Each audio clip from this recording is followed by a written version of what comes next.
우리가 늘 익숙한 것에 대해서는 이렇게 별로 깊이 생각하지 않고 그런가 보다 이렇게 넘어가죠. 그러니까 우리는 그냥 태어날 때부터 교회가 옆에 있었고 그리고 또 교회를 다니는 사람도 있고 우리 주변에 교회들이 많이 있기 때문에 그냥 교회라고 하는 간판이 달려 있으면 다 그게 교회다라고 생각하는 그런 익숙함이 있습니다.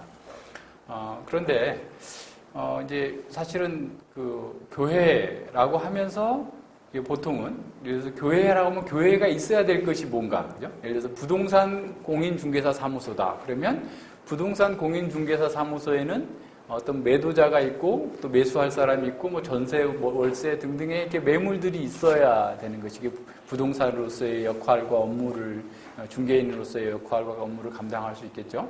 식당이면 뭐 쌀이 있어야 될 것이고 기본적인 어떤 그 식재료들이 다 있어야 되는 것이 식당이 뭐 진짜 식당인지 가짜 식당인지, 그죠? 이걸 알 수가 있게 되는 거죠.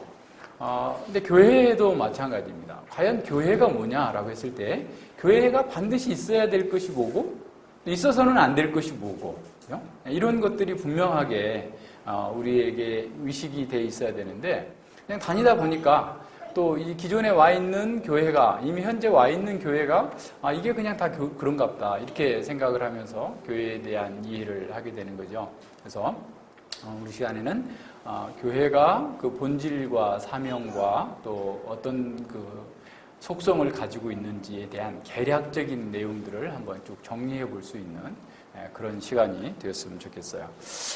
우선은 이제 가장 중요한 게 오늘날 이제 교회가 우리나라가 이제 어떻게 보면 메가처치, 대형 교회 운동의 선봉에 섰죠. 미국 같은 경우에도 한 30년 전에만 해도 10,000명 넘는 교회가 거의 없었어요. 몇천 명 넘는 교회도 그렇게 별로 없었고. 그런데 이제 한국에서 이런 메가처치 운동, 대형 교회 운동이 일어나면서부터 시작해가지고 미국에도 이제 그런 영향력이 이렇게 미쳐서 많은 교회들이 이제 그런 마케팅 기법을 사용해가지고 대형 교회를 이루는 것이 마치 성공한, 부흥한 이런 교회처럼 여겨지게 돼서 그런 것들 추세를 따라가고 있는데 그럼에도 불구하고 세계 10대 대형 교회 중에서 5개는 한국에 있다 할 정도로 한국에는 10,000명 정도도 대형 교회라고 보지 않고 초대형 교회 10만 명이 넘어야 되는 이런 이제 상태가 교회인 것처럼 보이게 된 거죠. 그런데 이제 그렇게 되면은 이렇게 그냥 겉으로는 교회라는 간판을 달고 있고 교회에서 하고 있는 모든 행사와 종교 행위 의식이 다 있음에도 불구하고 교회에 꼭 있어야 될 것들이 없는 경우가 굉장히 많습니다. 그래서 이제 여러 가지 이제 우리 시대에 그 뭐랄까 이게 다 문화적인 배경들이 있어요. 그러니까 아무리 우리가 이 세상을 초월하고 산다고 그래도 이 문화의 옷을 입고 있어요, 우리가. 그죠? 우리가 만약에 제가 100년 전의 사람이었다면 두루마리를 입고 있겠죠, 아무래도. 하여튼 우리가 어떤 시대든 간에 그 시대의 문화의 옷을 입고 있는데, 이제 한국 교회가 이렇게 대형화되고 이렇게 하는 것은 어떤 이 시대의 문화의 어떤 영향이, 문화적 코드를 이렇게 따라가다 보니까, 그렇게 된 거죠. 그래서 이제, 이 문화를 어떻게 보면 이제 어떻게 보면 세속의 문화 속에 교회가 이제 이렇게 포함돼 버리는, 흡수돼 버리는 이런 상황에서 이제 기형적인 구조의 교회가 생긴 거예요. 성경 당시의 교회, 그러니까 성경이 기록될 당시, 그러니까 1세기 당시까지 교회는 대부분 가정교회예요. 근데 또 가정교회 한다니까 무슨 또 이제 이상한 가정교회 운동이 벌어지고 있는데 그게 아니고 보통 이제 보통 집에서 모였어요. 집에서 가정 집에서 모였는데 그 집에서 모일 수 있는 최대 인원이 한 큰 집에서는 40명 정도, 40에서 50명 정도, 보통은 20명, 30명 정도의 그런 가정에서 모였던 교회들이죠. 그게 이제 예배당이 생긴 것은 2세기 중반입니다. 한 150년 이후에요. AD 150년 이후. 2세기 중반 이후에 예배당이 생겼어요. 이제 왜냐하면 교회가 자꾸 늘어나다 보니까 이 집에서 수용할 수가 없었던 거예요. 그래서 큰 집을 이제 빌려서 하다가 그 다음에 이제 더 큰 데를 찾아간 게 이제 한 150년 이후 158년쯤인가 그래요. 그러니까 상당히 뒤에 한 뭐 100명, 200명 모일 수 있는 예배당이 있었고 그 전까지는 그러니까 예수님이 승천하시고 오순절 성령 강림 이후에 120년 동안 성경이 기록되는 동안에는 예배당이 없었어요. 다 가정집에서 모여 있었습니다. 그래서 다 알게 됐어요. 그래서 고린도 교회에 누가 무슨 일 있다, 이거 다 한 거지. 누구랑 무슨 일 했다더라, 여기 뭐 가서 무상의 재물을 먹었다더라, 뭐 했다더라, 다 드러나는 거예요. 현호가 어젯밤에 오줌 쌌다더라, 뭐 등등의 이런 내용들이 그냥 하룻밤이면 다 그냥 이렇게 드러나는 그런 상황 속에서 있었던 거죠. 그렇기 때문에 교회 안에서 그 어떻게 보면 성도의 삶이 다 감시가 되어지고 또 그것을 위해서 세워주고 기도해주고 이렇게 되는 그런 과정 속에 있었던 거예요. 그러한 교회가 물론 그렇게 작아야만 이상적인 교회를 한다는 얘기는 아니에요. 그냥 그럴 정도로 우리가 서로를 이렇게 오픈하고 알 수 있는 상황에 있었던 것이죠.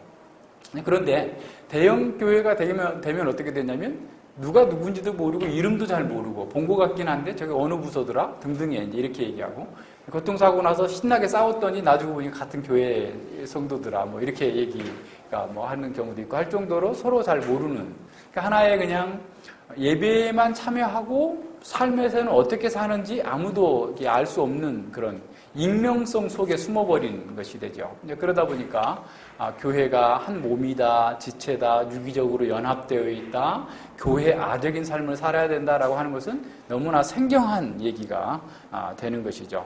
이런 면에서 우리는 이제 이 시대 가운데에서 온전한 교회를 회복한다. 완벽한 교회는 될 수가 없겠죠. 온전한 교회적 삶을 회복한다라고 했을 때 늘 이런 것들을 생각해 봐야 돼요. 이제 교회가 꼭 교회란 무엇인가에 대해서, 교회가 무엇이고 왜 있고 왜 존재하는가, 그리고 그것으로 인해서 우리가 어떤 교회적 삶을 살아야 될 것인가를 늘 생각해 보는 것이 필요합니다. 이 교회는 그냥 단지 사람들의 필요에 의해서 생긴 것도 아니고 또 사람들의 필요를 채우기 위한 것도 아니에요. 물론 그것이 포함이 돼요. 그렇지만 교회는 1차적으로 하나님 나라를 증시하는 곳이에요. 그러니까 하나님 나라의, 그러니까 이 세상이 지금 사실은 하나님께서 통치하시는 세상이 돼야만 되는데도 불구하고 인간이 범죄로 말미암아 죄로 인해 죽어버려서 하나님의 통치가 이루어지지 않는 속에서 예수 그리스도를 믿는 사람들이 하나님 나라, 하나님의 통치를 받고 있는, 하나님의 통치를 보여주는, 증시하는, 보여주고 증거하는 그런 존재로서의 교회예요. 그러니까 교회가 하나님 나라의 통치를 받지 않는다고 하면 그건 교회로서의 의미가 없는 거야. 그러니까 하나님 나라의 통치를 받는 사람들이 모여서 이 세상에서 타락하고 부패하고 절망과 허무에 굴복되어 있는 세상 가운데에서 정말 하나님의 통치를 받는 것이 이렇게 행복하고 안식 있고 기쁨 있고 영광이 있다라고 하는 사실을 이 세상 가운데에서 우리가 나타내 보이는 것이 교회의 존재의 의미예요. 1차적으로는. 그래서 우리가 이 세상 가운데서 사는 삶을 통해서 하나님의 통치가 우리의 삶을 통하여서 또 우리의 교회를 통하여서 잘 드러나지 않는다면 교회의 존재의 의미가 없어요. 그러니까 이런 면에서 반대로 그러죠. 어떤 교회는 하나님의 통치가 아니라 사단의 통치가 일어나는 곳이 있죠. 그거는 이제 적그리스도적인 교회가 되어버리는 거예요. 오히려. 그러니까 이런 면에서 모든 것들을 잘 이렇게 생각해 봐야 됩니다. 그래서 하나님의 교회가 우리 이 땅에 존재하는 것은 하나님 나라를 증시해 주는데, 지금 현재 하나님 나라가 모든 세상이, 모든 만물이 하나님의 통치를 받아야 됨에도 불구하고 그렇지 못한 가운데에서 오직 교회만이, 예수 그리스도 안에 있는 사람들만이 하나님의 통치를 받음으로써 하나님 나라의 그 신령함, 거룩함, 그 아름다움을 이 세상 가운데 드러내고 증거하도록 하기 위해서 교회가 있어요. 자, 그런 면에서 우리는 교회가 어떠해야 되는가? 1차적으로 교회에 존재하는 사람들은 예수 그리스도를 믿는 사람들이에요. 그래서 로마서 1장부터 지금 11장까지 쭉 얘기해 준 게 어떤 거냐면 너희가 어떻게 해서 구원받았느냐. 인간이 절망과 고통과 사망에 종살이 하면서 좀 하는 것이라고는 늘 죄만 짓고 있는 상황 속에서 예수 그리스도의 은혜로 말미암아서 구원을 얻었고 믿음으로 하나님 백성이 되었다라고 하는 얘기를 쭉 했죠. 그러면서 이제 12장에 들어와서는 그러면 이렇게 믿는 사람은 어떻게 살 것인가에 대해서 첫 번째로 나오는 게 그거예요. 그러니까 교리를 적용하고 있는 거죠. 교리를 적용하면서 1절과 2절에서 무슨 얘기를 하냐면 너희가 이제 세상과는 다른 삶을 살아야 된다라는 거예요. 자, 그러므로 형제들아 내가 하나님의 모든 자비하심으로 너희를 권하노니, 하나님의 모든 자비하심이란 지금 1장부터 11장까지 가르쳤던 교리들을 가르쳐요. 그러니까 너희가 진정으로 예수님을 믿고 예수님 안에 있는 교리 가운데서 새로운 사람이 되었다고 한다면, 하나님의 이런 사랑을 받아서 하나님의 백성으로 새롭게 되었다고 한다면 내가 너희에게, 그 사람에게 내가 너희에게 권한다라는 거예요. 자, 그러면서 첫 번째로 해야 될 일은 뭐냐면 너희 몸을 하나님이 기뻐하시는 거룩한 산 제사로 드리라라는 거예요. 자, 우리의 몸이에요. 영이 아니에요. 우리 몸을 하나님께서 기뻐하시는 산 제사로 드리는 거예요. 우리 자신 존재 전체를, 그냥 몸만 얘기하는 게 아니고 영만 얘기하는 게 아니고 우리의 존재 전체가 하나님께서 기뻐 받으시는 살아있는 제사로 우리가 드려져야 되는 거예요. 자, 이게 이제 가장 기본적인 겁니다. 그리스도인의 삶의 원칙이 바로 여기에 있어요. 우리는 우리의 존재 전체가, 우리의 소유 전체가, 우리의 행위 전체가 하나님께서 기뻐 받으시는 예배가 돼야 돼요. 산 제사로 드려지는 삶이 돼야 되는, 이게 첫 번째입니다. 자, 두 번째는 보세요. 자, 그렇게 하는 것에 있어서 가장 중요한 것이 어떤 거냐면 이 세대를 본받지 말고라는 거예요. 이 세상 풍속을 따르지 말고, 우리가 과거에 에베소서 2장 1절로 3절에서 말씀하고 있는 것처럼 사단의 공중권세 잡은 자 아래에 있을 때는 이 세상 풍속을 쫓고 육신의 정욕을 따라 살았었는데 이 세상 풍속을 따르지 말라라는 거예요. 이 세대를 본받지 말라라는 거예요. 그러니까 이 세상의 정신, 이 세상의 문화, 이것들을 정확하게 분별해서 그것을 따라가지 않도록 하라는 게 첫 번째고, 자, 부정적인 거예요. 두 번째, 마음을 새롭게 함으로 변화를 받아야 됩니다. 변화를 받아야 돼요. 그러니까 하나님의 사람으로서의 분명한 정체성을 가지고 있고, 하나님의 사람으로서의 우리의 마음이 새롭게 되고 변화가 되어서 점점점 그리스도의 마음과 그리스도의 성품을 닮아가는 사람으로 우리가 바뀌어야 돼서, 자, 마음의 변화를 받으면 어떻게 돼요?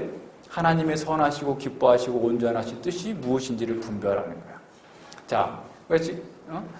호세아서에서 우리 이번 주일 말씀에 앞서 본 것처럼 우리의 분별력은 우리가 얼마나 심각한 죄고 세상이 얼마나 하나님을 반역하고 있고 그런 것들을 더 깊이 알면 알수록, 그래서 그 죄를 떠나서 그리스도께로 더 가까이 가면 갈수록 우리의 분별력이 생기는 거예요. 하나님께서 기뻐하시고 온전하신 뜻이 무엇인지를 우리의 삶 가운데서 매일 체크할 수 있는 사람, 그런 사람이 돼야 되는 1차적인 목표가 그거예요.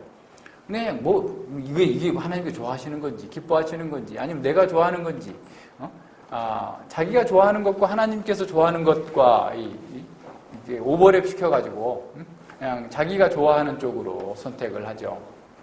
오늘 예레미야 보셨어요? 가정 예배 보셨어요?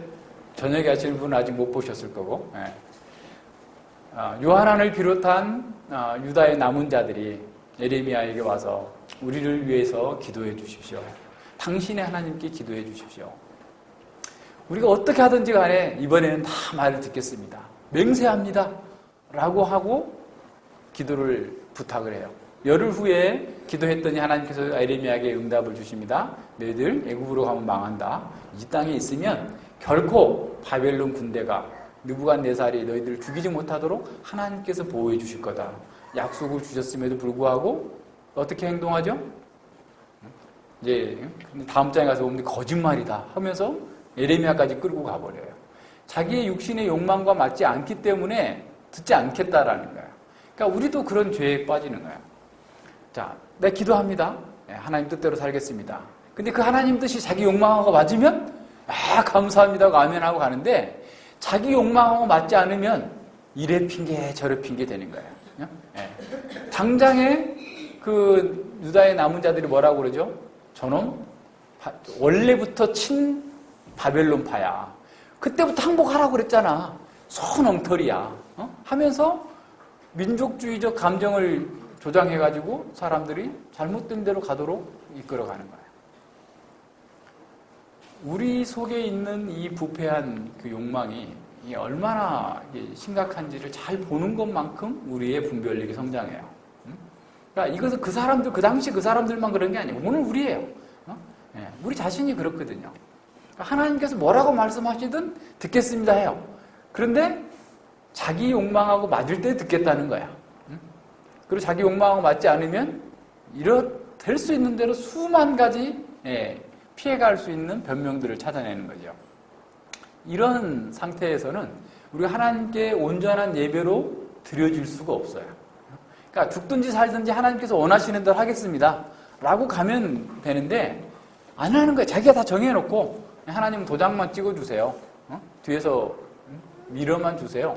이렇게 하는 방식으로 가다 보니까 우리의 삶 자체가 능력이 없고 결국은 가면 어떻게 되죠? 멸망하는 거예요. 그러니까 하나님의 백성들이 멸망하는 것은 자기들이 걱정했던 것 때문에 멸망하는 게 아니에요. 오히려 하나님 말씀을 거역하고 자기 방식대로 살기 때문에 멸망하는 겁니다. 자, 여기서 지금 바울이 간단하게 얘기했지만 1절과 2절에서 우리가 누구이며 또 그래서 어떻게 살아야 되는 큰 원리를 제시해주고 난 다음에 실제로 이러한 산 제사로 하나님께 예배를 드리는 삶의 첫 번째가 어디냐면 교회예요, 교회. 그게 3절부터 지금 13절까지 나와 있는 내용이 바로 그겁니다. 교회 가운데에서 우리가 하나님을 예배하는 자로 산 제사로 드리는데 교회 활동을 하는데도 여기 바꿔서 다시 돌아가 봅시다. 교회 활동하는 그 모든 것이 하나님께서 기뻐하시는 산 제사가 돼야 돼요. 교회에서 활동하는 그 모든 것이 이 세대를 따라가면 안 돼요. 변화를 받아요. 그러니까 1차적으로 교회에서 이루어지고 있는 모든 활동은 육신적인 활동, 이 세상의 방식, 세상의 어떤 것들을 따라 나가면 하나님께서 받지 않으시는 예배예요. 그래서 코미디언을 불러다가 뭐 재미있게 해주고, 교회에서 뭐 세상에 하는 거 영화도 보여주고, 월드컵 같이 관람도 하고, 뭐 등등의 사람들이 좋아하는 것, 이 세대가 좋아하는 것들을 자꾸 교회를 가지고 와서 교회 안에서 뭔가를 이렇게 하려고 하는 것 자체가 어떤 거예요? 하나님께서 받지 않으시는 예배예요.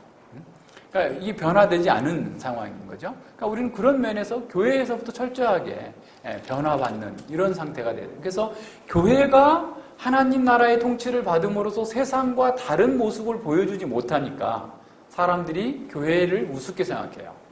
그죠?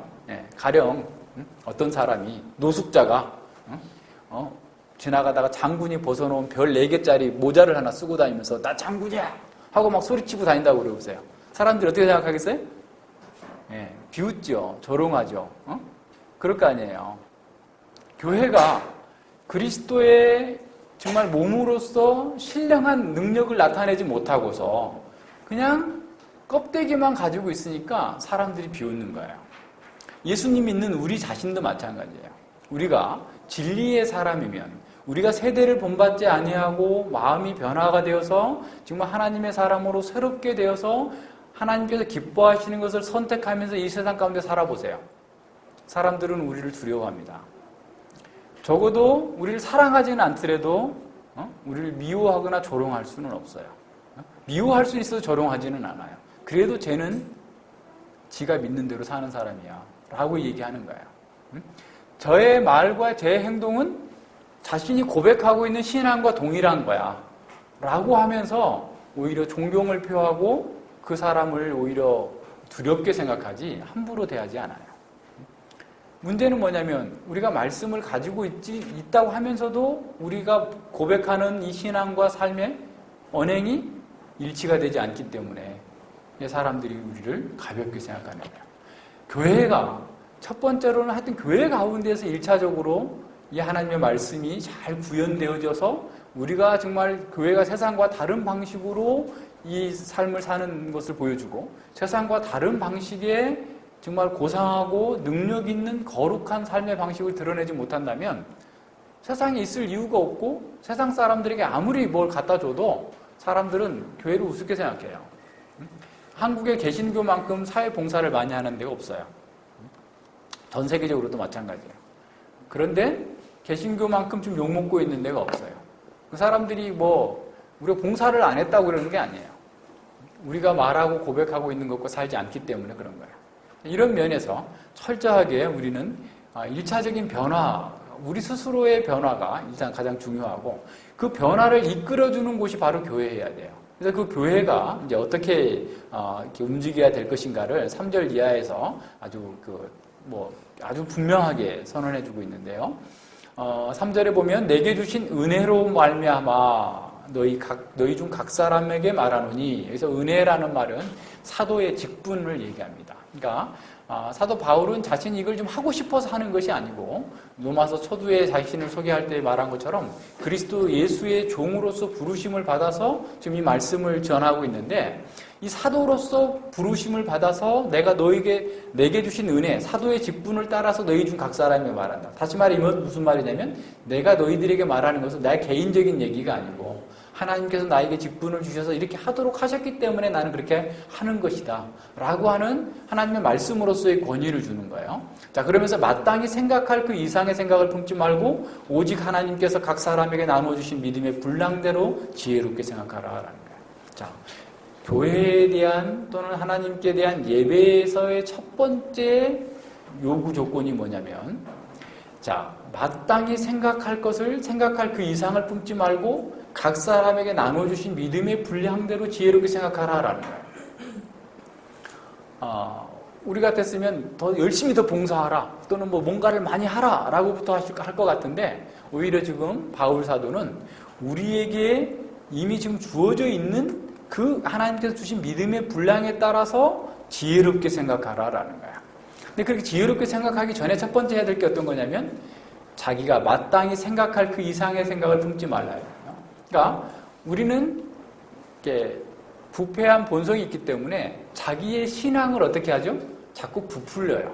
거품이 들어있어요. 그래서 나는 되게 믿음이 좋은 것 같은데 목사님 왜 인정해주지 않는 거야? 나는 믿음이 되게 좋은데 집사 선거에서 떨어졌어, 가령.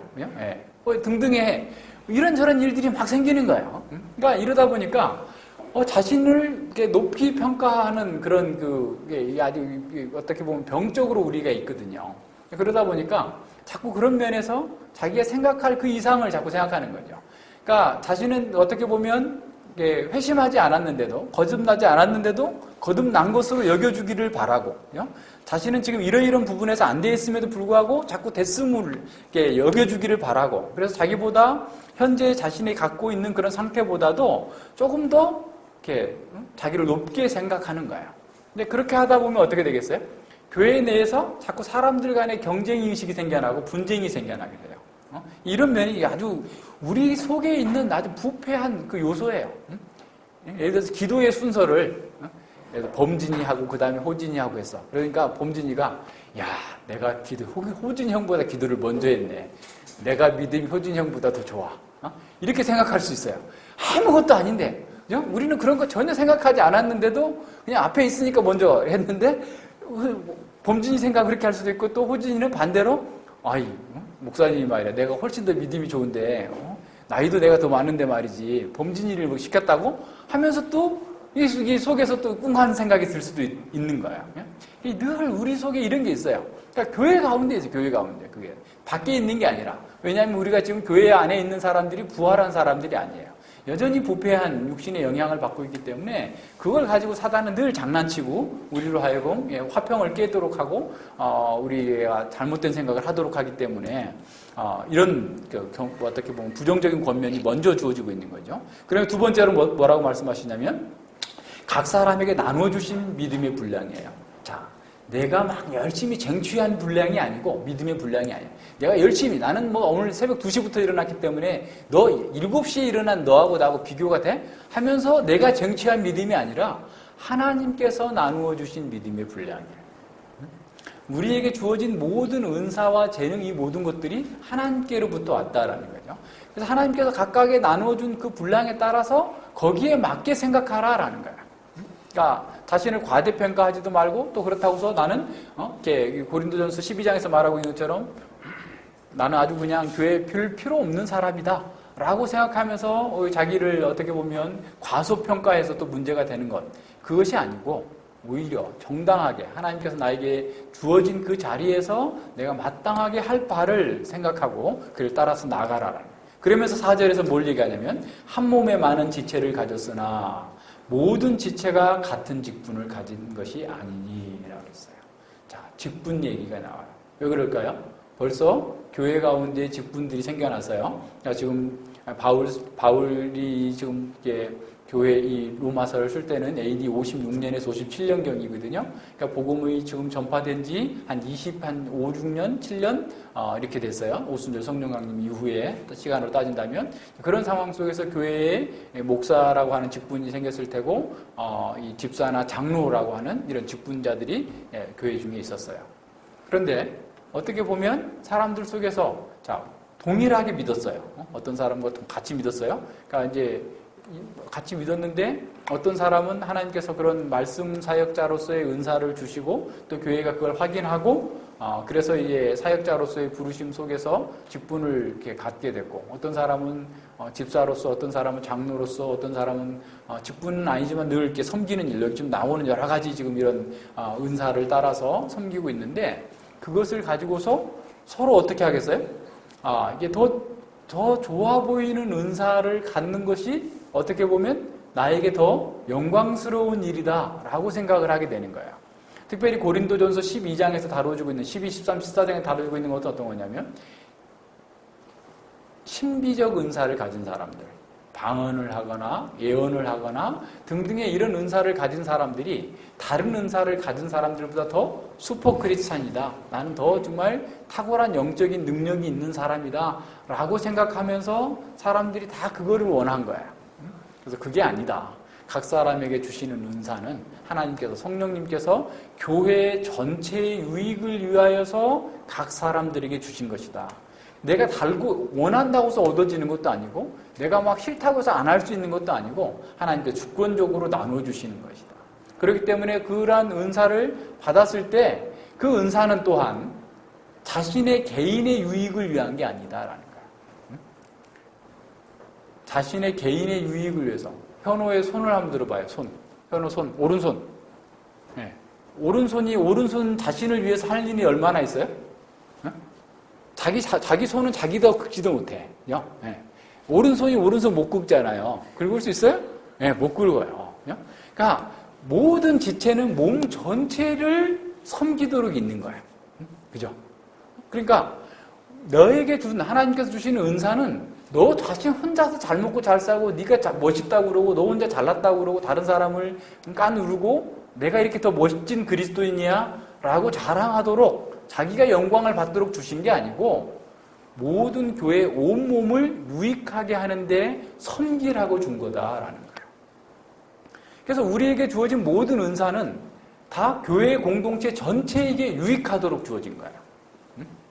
현호가 말을 잘한다. 그러면 현호가 말 잘해가지고 그냥 다른 사람들한테 멋지게 막 박수를 받고 막 웅변을 하고 돌아다니라고 주신 게 아니고 그 말 잘하는 은사로 다른 사람을 격려하고 위로하고 그냥 바르게 살도록 도와주도록 주어진 은사다. 모든 사람에게 주어진 은사가 다 있어요. 우리는 은사가 없는 사람이 하나도 없어요. 근데 어떤 은사는 어떻게 했어요? 위처럼 눈에 보이지도 않아. 그렇지만 지금 열심히 일하고 있어요. 보이지도 않아. 그러니까 나는 쓸데없는가 봐. 하면서 그냥 이거 별거 아니야. 라고 하면서 스스로 이렇게 자기를 낮추는 방식도 안 된다라는. 오히려 보이지 않는 그 지체가 더 요긴하다. 위가 없으면 다른 모든 지체가 다 죽는 거죠. 오히려 손은 하나 없어도 어떻게 이가 없으면 잇몸으로 한다고, 그죠? 달리 대충 할 수도 있는데, 위가 없으면 아무것도 못해. 우린 죽는 거잖아요. 그죠? 소화 흡수를 할 수가 없으니까. 그만큼 우리에게 있는 교회를 섬기도록 주어진 모든 은사에 빈부의 또는 귀천의 차이가 없다라는 거예요. 그래서 개혁교회는 목사, 장로, 집사의 직분의 동등성을 얘기해요. 무슨 말인지 알겠어요? 그리고 직분이 아니다 할지라도, 그러니까 다시 말하면 목사가 제일 높고 그 다음에 장로고 그 다음에 집사고 그 다음에 성도고 이런 거 아니다 말이에요.